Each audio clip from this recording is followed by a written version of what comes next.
Okei, entäs sitten, onko sulla jotain yksittäistä sotamuistoa, joka olisi jäänyt mieleen erityisesti? Yhden muistan, kun tuli yöllä hälytys ja meillä asui mun mummunikin. Meitä oli äiti ja sisareni ja minä. Ja silloin tuli äkkilähtö. Jussinkylää pommitettiin ja minä pistin suojapuvun päälleni haalarin. Ja se menikin vähän hassusti, että hiat oli jaloissa ja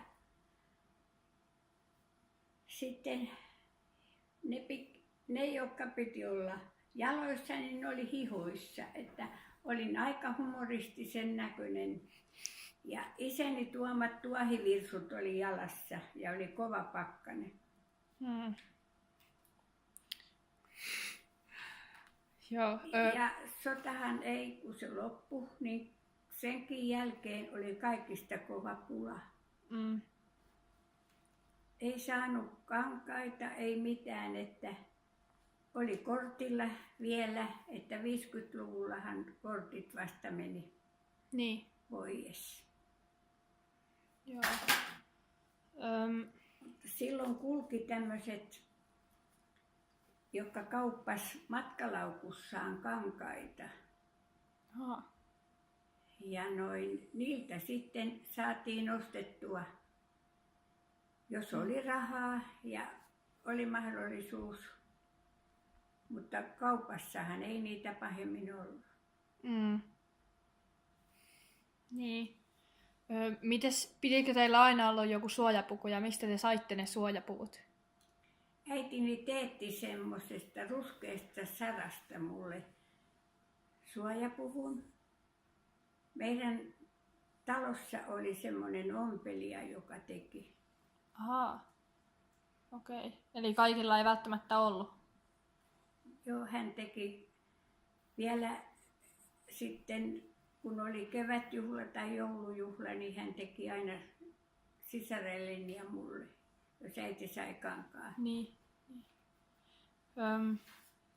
Mummuni osti mulle aina kankaan, että mulla oli niin kuin uusi mekko, kun oli joulujuhla tai kevätjuhla.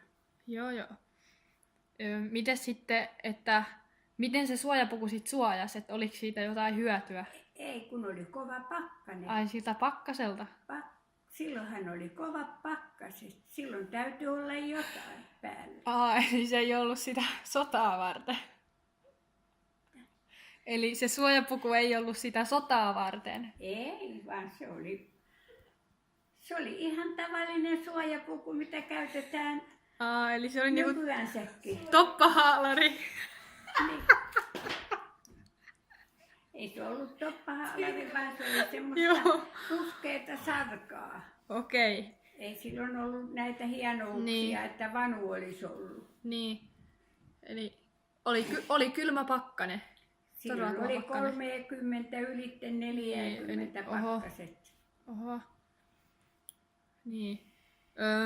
Miten sitten, että uskallisitteko se niinku muuten vaan liikkua siellä ulkona silloin, kun ei ollut hälytyksiä? Kyllä. Totta kai. Ja kouluun ja töihin ihmiset meni. Niin, ihan normaalisti. Mutta sitten kun tuli hälytys, niin silloin joutui tehtäiltä ja joka paikasta lähteen porukat. Niin. Mä muistan joskus, kun sä kerroit, että oliko sä menossa kouluun ja sitten tuli joku hälytys. Niin, mä kerroin sen Niin, äsken. ai jaa, no sä kerroit sen jo.